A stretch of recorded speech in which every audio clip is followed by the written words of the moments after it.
Chers spéculateurs, bonjour et bienvenue dans cette vidéo hebdo du samedi.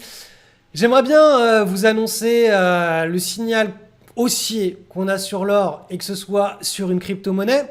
Le problème, c'est que c'est pas le cas, donc non, hélas, on va pas avoir un x10 dans les mois qui viennent sur les crypto-monnaies parce que de mon point de vue, on n'a pas du tout de scénario explosif comme on avait pendant l'année dernière, hein, c'est-à-dire l'année 2020 sur les crypto-monnaies, c'était juste c'était explosif. Ce qu'on avait là, c'est pas du tout le cas. Par contre, sur l'or et les métaux précieux, on a ce genre de situation qui a commencé à se déclencher la semaine dernière et qui est en train de se valider cette semaine.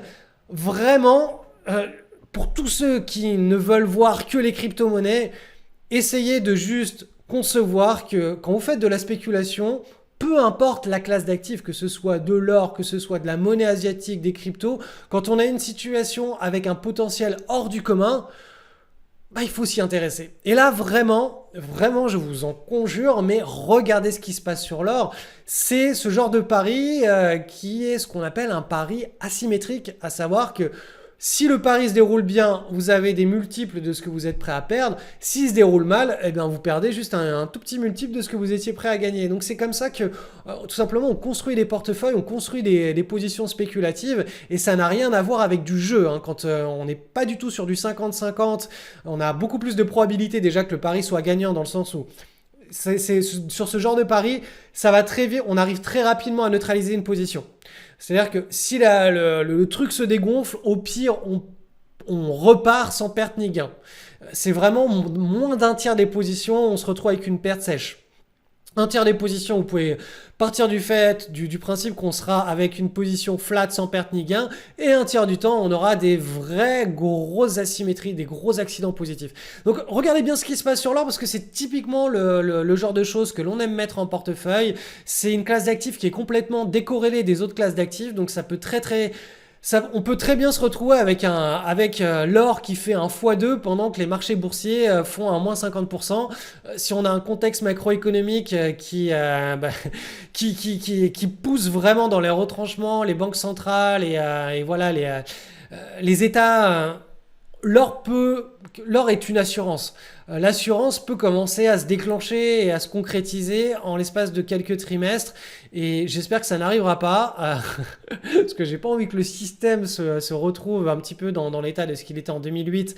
C'est-à-dire pressurisé au point de ne pas savoir s'il va survivre ou pas. J'aimerais pas qu'on se retrouve dans ce genre de situation. Mais en tout cas, l'or est en train de valider cette potentialité. Donc, c'est parti pour cette vidéo. Je m'arrête tout de suite de vous faire le teasing. Analyse du Bitcoin, notre cher faiseur et défaiseur de richesse. Donc le Bitcoin en mensuel, je vous rappelle la grande image, on est dans une grosse consolidation pleine de volatilité, mais qui reste une consolidation de bull market à très long terme. Donc là le scénario, je vous le rappelle, on est sur les niveaux de support, donc le rebond là auquel on est en train d'assister ou qui est en train de se structurer, il peut mener à un dead cat bounce, scénario en rouge, ou tout simplement à l'émergence du nouveau cycle, scénario en vert. Je descends maintenant sur l'unité de temps inférieure, comme ça on décompose un petit peu plus pour voir ce qu'il y a.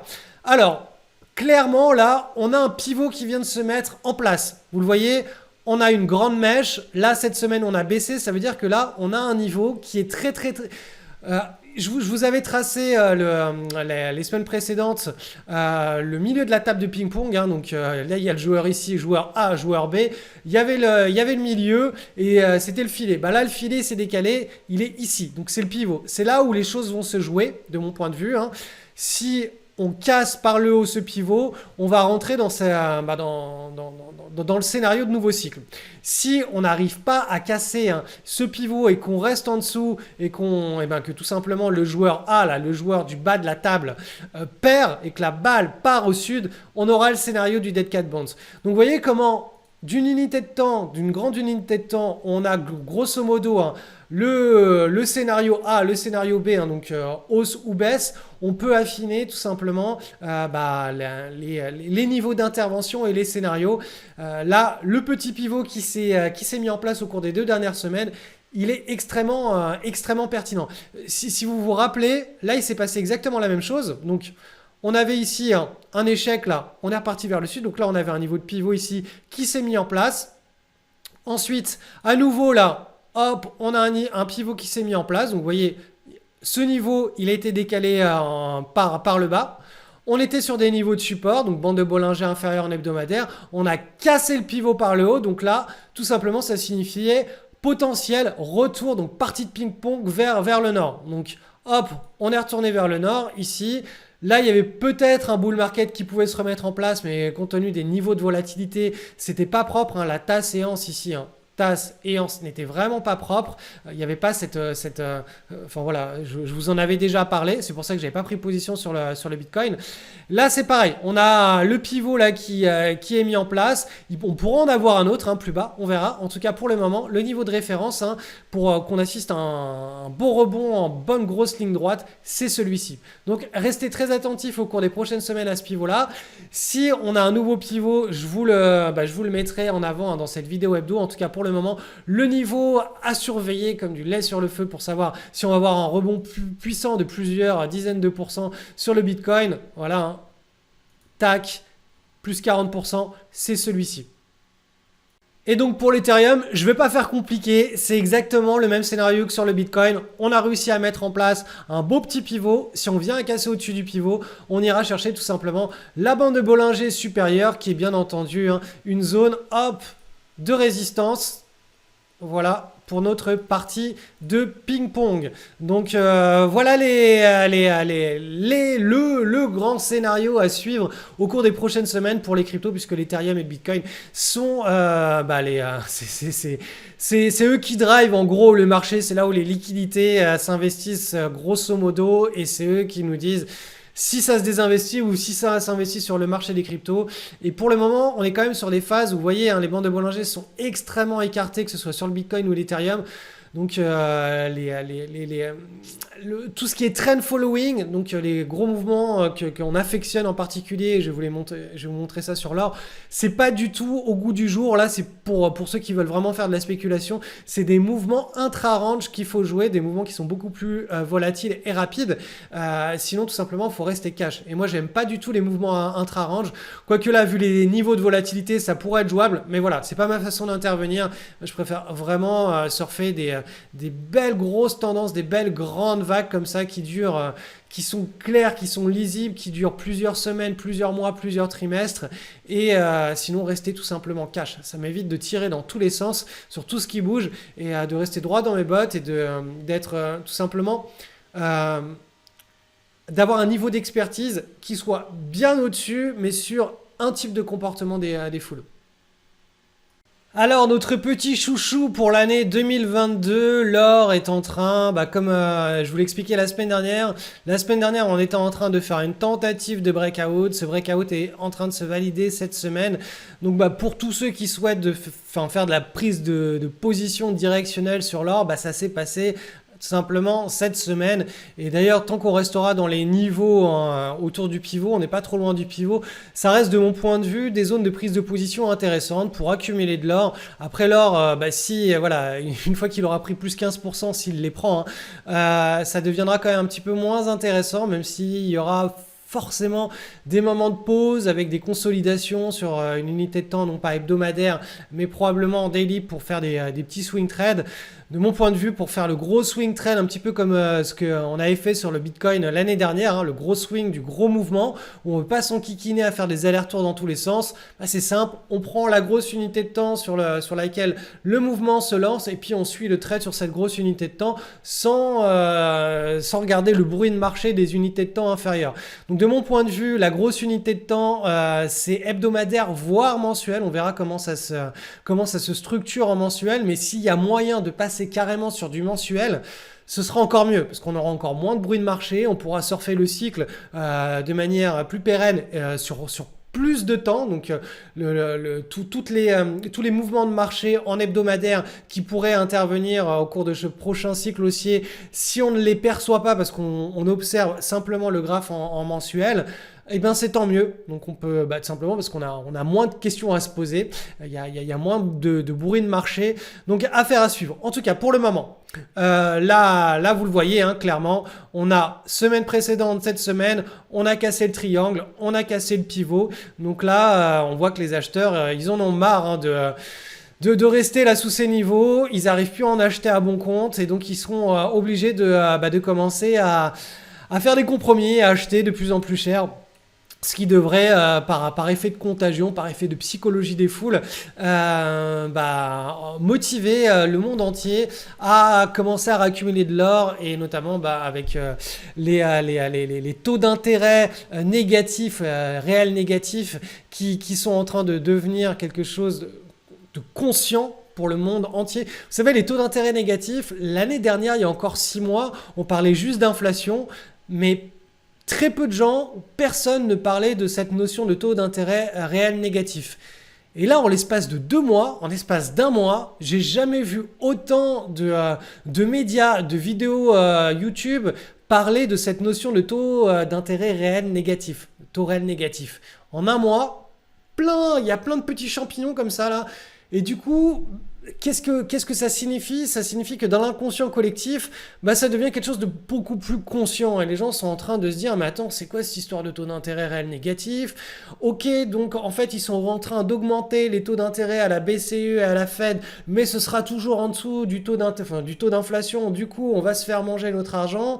Et du coup, c'est en train d'impacter les obligations d'État, donc ce qui est censé être notre poche un peu sécuritaire, la poche qui est censée temporiser la volatilité de notre portefeuille.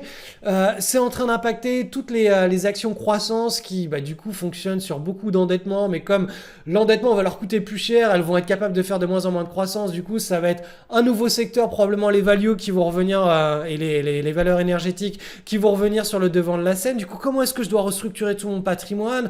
Parce que ça fait 10 ans, 15 ans, 20 ans que je suis structuré comme ça, mais là, tout est en train de changer. Et du coup, l'or est en train de réapparaître comme un actif qui devient extrêmement pertinent dans une logique de construction de portefeuille. Et on le voit là aussi dans une logique spéculative, tout simplement pour prendre un mouvement directionnel qui peut s'étaler sur plusieurs trimestres à plusieurs années. Donc voilà, je le répète, hein, ça fait longtemps que je le répète, mais l'or, il y a la Chine aussi, mais la Chine, on est sur une unité de temps supplémentaire. Donc avant que ça se mette en place, il va falloir du temps. Mais là, l'or, ça y est, c'est le truc sous le feu des projecteurs. Et vous allez voir qu'actuellement, il y a très peu de gens qui vont vous parler de l'or. Par contre, l'or, quand il aura pris 15, 20, 30, 40, 50%, c'est là où tout le monde va se mettre à en parler et où il y a toute la cavalerie, là, tous les petits porteurs qui vont commencer à entrer sur l'or quand on sera bien plus haut, hein, quand on sera là, quand on aura peut-être pris, allez, depuis le pivot, mince, il est où mon outil? Il est là. Depuis le pivot, quand on aura pris un petit 40%, c'est là où les grands médias vont commencer, les médias grand public vont commencer à en parler, et c'est là où on a la cavalerie là qui va arriver et, sur les réseaux sociaux, dans je sais pas moi, la boulangerie, chez Uber, partout on va vous commencer à parler de petites pièces de Napoléon, d'or, de lingots, de où est-ce qu'il faut en acheter, pourquoi il faut en avoir, etc. Donc quand tout le monde va vous expliquer que l'or, voilà, c'est le truc du moment, c'est là où il va falloir être beaucoup plus attentif au suivi de tendance pour essayer de timer, de suivre en tout cas la tendance au plus près pour pas se prendre le retour de bâton. Le silver, donc l'argent métal, a pris du retard de manière générale. De toute façon, historiquement, le silver est beaucoup plus volatile, c'est-à-dire qu'il part en retard par rapport à l'or, mais il a des vagues impulsives qui sont beaucoup plus fortes et violentes à court terme. Donc c'est un actif qui est beaucoup plus volatile, qui suit l'or, mais qui très rarement, enfin la plupart du temps, il se réveille avec quelques semaines de retard, voire quelques mois de retard. Donc là, on voit que la structure, hein, c'est un espèce de biseau ou de triangle, là que je vous ai mis en pointillé. On a ici ensuite la zone de pivot, là, qui a été travaillée. Alors si je vous dessine grossièrement, voilà, on a quand même une zone là, on voit que les acheteurs, ils ne veulent pas en accumuler au-dessus de cette zone. Donc c'est pour ça que les cours là sont en train de ranger en dessous. Mais à partir du moment où on va commencer à se rapprocher de cette zone et qu'on ne va pas réussir à redescendre suffisamment bas, bah, les acheteurs ils vont être à un moment obligés de se dire ok bon bah là on est obligé, si on veut de l'argent métal il va falloir qu'on commence à en accumuler au-dessus de cette zone.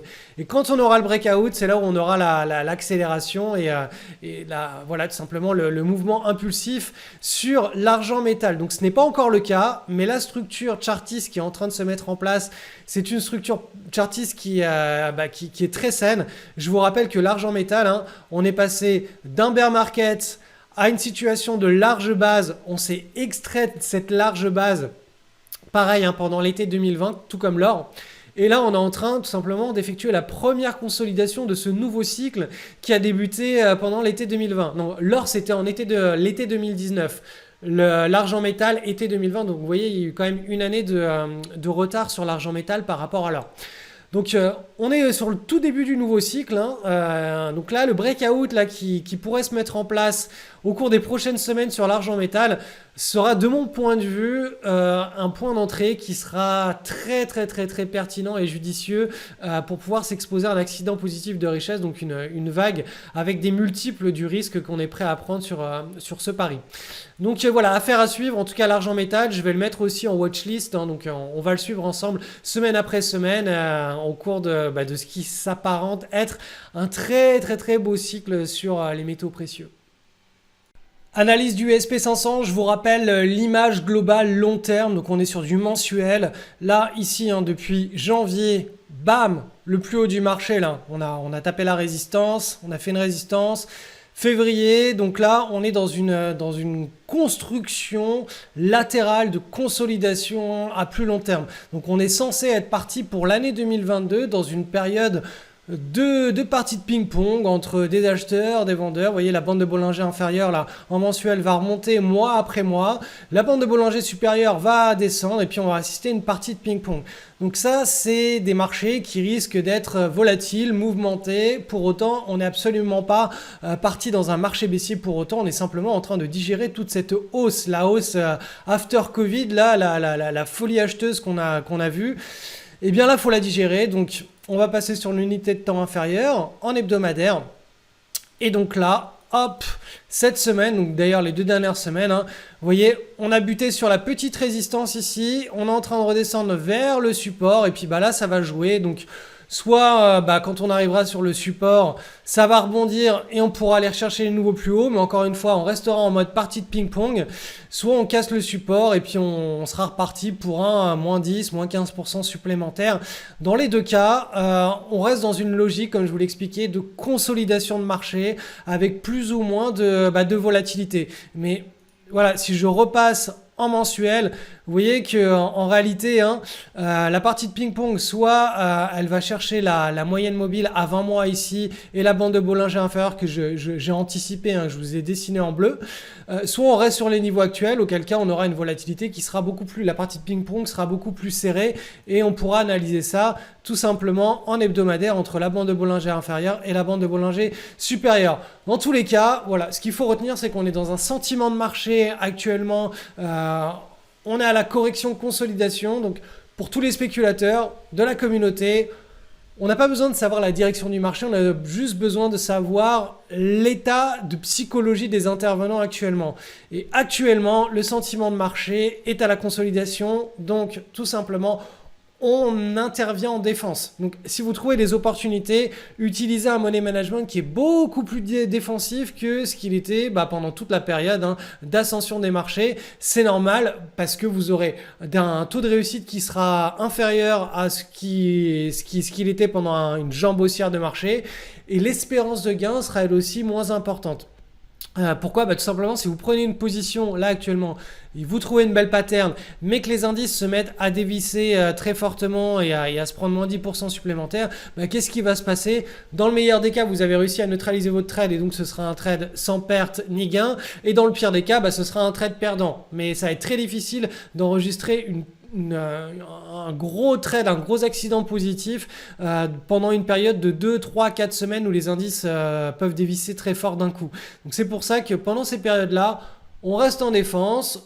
Comme d'habitude, on sélectionne les meilleurs patterns. Quand on trouve une pattern, aussi belle soit-elle, On rentre avec un money management qui est extrêmement défensif et dès que la purge sera terminée, là on aura à nouveau pléthore de magnifiques opportunités avec des conditions de marché où on pourra à nouveau rentrer avec un money management beaucoup plus agressif et avoir des grosses espérances de gains, des gros accidents positifs sur chacun de nos trades. Donc voilà, il y a des périodes pendant lesquelles, comme ce qu'on a vécu, on a toutes les planètes sont alignées et puis il y a des périodes pendant lesquelles il y a des turbulences, il y a de la volate, donc il faut savoir se mettre en défense parce que tout simplement on n'a pas les probabilités, les espérances de gain de notre côté. Donc il faut savoir rester tranquille, cash en ce moment. Allez, je fais aussi un petit retour rapide sur le Nasdaq, puisque forcément, le Nasdaq, les valeurs technologiques ont drivé tout ce bull market des dernières années. Et donc, forcément, la correction est un peu plus forte, un peu plus violente. Donc, vous voyez, le support ici, qui avait été marqué, et la bande de Bollinger inférieure en hebdomadaire a été cassée. On a eu cette petite phase de rebond de 2 semaines où on allait chercher une zone de résistance. Et là, on est en train de repartir vers le sud. Donc là, voilà, là, le flux est clairement beaucoup plus vendeur. Moi, le scénario que je privilégie, c'est tout simplement... on va aller chercher beaucoup plus bas de mon point de vue. On risque d'avoir vraiment une vague beaucoup plus importante à la baisse sur le Nasdaq que sur les autres indices. Là, c'est vraiment une classe d'actifs qui a besoin de corriger. Les valorisations sont à des niveaux très très très importants. Et donc, s'il y a une purge, la purge sera plus forte sur cette classe d'actifs. Mais bon, bien entendu, pour cela, il faut qu'on aille casser le petit support que je vous ai mis ici, là. Lui, si on le casse, on pourra accélérer en dessous, aller chercher, et la zone est 12 000. Et là, on sera sur des niveaux de reprise qui seront excellentissimes.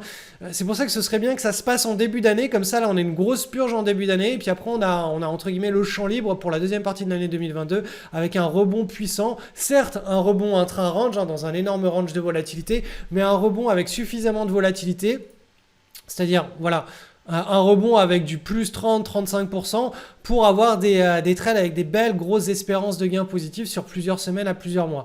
Donc toute cette phase là à laquelle on est en train d'assister, le plus fort, le plus vite ça va et puis en gros c'est comme en ce moment, il y a un cyclone, il faut que ça passe en 24 heures, 48 heures, on serre les fesses en espérant qu'il n'y ait pas trop de dégâts et puis après le soleil revient, on a des super belles vagues à aller surfer et la bourse c'est pareil, donc espérons que cette purge soit rapide et violente.